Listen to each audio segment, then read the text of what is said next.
Guys, तो आज हमारा चैप्टर है अकाउंटिंग का process and bases of accounting. यानी अकाउंटिंग की प्रोसेस क्या होती है और बेसिस ऑफ अकाउंटिंग क्या होते हैं। आपको पता ही है अकाउंटिंग का मतलब, जिसमें हमारी ट्रांजैक्शंस क्या होती हैं, रिकॉर्ड होती हैं, एनालाइज होती है, समराइजिंग होती हैं, फिर उनकी फाइनेंशियल ट्रांजैक्शंस बनती हैं, प्रॉफिट एंड लॉस अकाउंट बनते हैं, लेजर में उनको पोस्ट करना होता है, जर्नल एंट्रीज होती हैं। ये सब तो क्या होता है अकाउंटिंग में। लेकिन अकाउंटिंग प्रोसेस क्या होता है? अकाउंटिंग प्रोसेस का मतलब आइडेंटिफाई करना किसको, बिजनेस की ट्रांजैक्शंस को, फिर फॉलो बाय रिकॉर्डिंग करना, क्लासिफिकेशन करना, समराइजिंग करना किसको, जितनी भी हमने ट्रांजैक्शंस लिखी हैं, फिर लास्ट में प्रिपरेशन करना try balance and banana financial statement. अब इसकी आती है प्रोसेस, वही आइडेंटिफिकेशन ऑफ ट्रांजैक्शन, फिर प्रिपरेशन करना वाउचर का, फिर रिकॉर्डिंग करना, फिर पोस्टिंग करना लेजर में, और देन क्या करना, हमने बनाना है बैलेंस शीट और ट्राई बैलेंस। तो अब सबसे पहले आता है आइडेंटिफिकेशन ऑफ ट्रांजैक्शन, यानी ट्रांजैक्शंस की हमने सबसे पहले क्या देखनी है, आइडेंटिटी।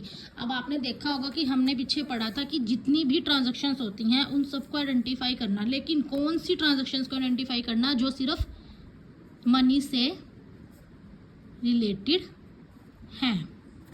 मनी मेजरमेंट ट्रांजैक्शंस देखी थी ना, तो हमने वही ट्रांजैक्शंस को आइडेंटिफाई करना है जो सिर्फ मनी से रिलेटेड है। जैसे मान लो हमने क्या किया, मशीनरी परचेज करी है, मशीनरी हमारे पास आई और हमारे पास से क्या गया, कैश गया।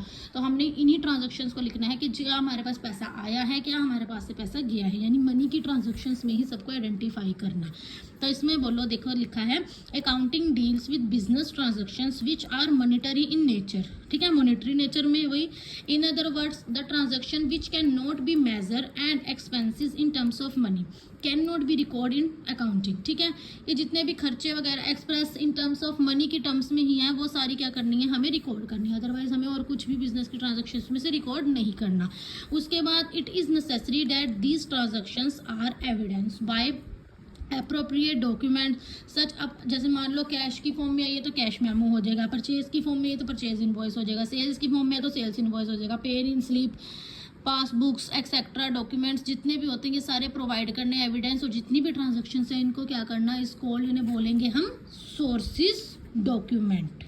ठीक है, कि जितनी भी कैश में आ रही है तो कैश मेमो हो गया, परचेज में आ रही है परचेज इनवॉइस, सेल्स में बिल्स इन स्लिप्स, ये सारा हमने क्या देखना है, इसमें इन सब की आइडेंटिफाई करनी है। जितनी भी ट्रांजैक्शंस है आइडेंटिफाई कर ली हमने अच्छे से, भाई क्या कैश में आया, क्या परचेज किया, क्या सेल किया, पासबुक में क्या था, पे करा, स्लिप में क्या है, डॉक्यूमेंट्स क्या है, एविडेंस बनाना, तो उन सबको हमने क्या करना, पूरा पहले अच्छे से आइडेंटिफाई कर लेना। उसके बाद नेक्स्ट आता है प्रिपरेशन ऑफ वाउचर। अब हमने आइडेंटिफाई कर लिया, अब हमें मेन बनाना है अपना वाउचर। वाउचर क्या होता है कि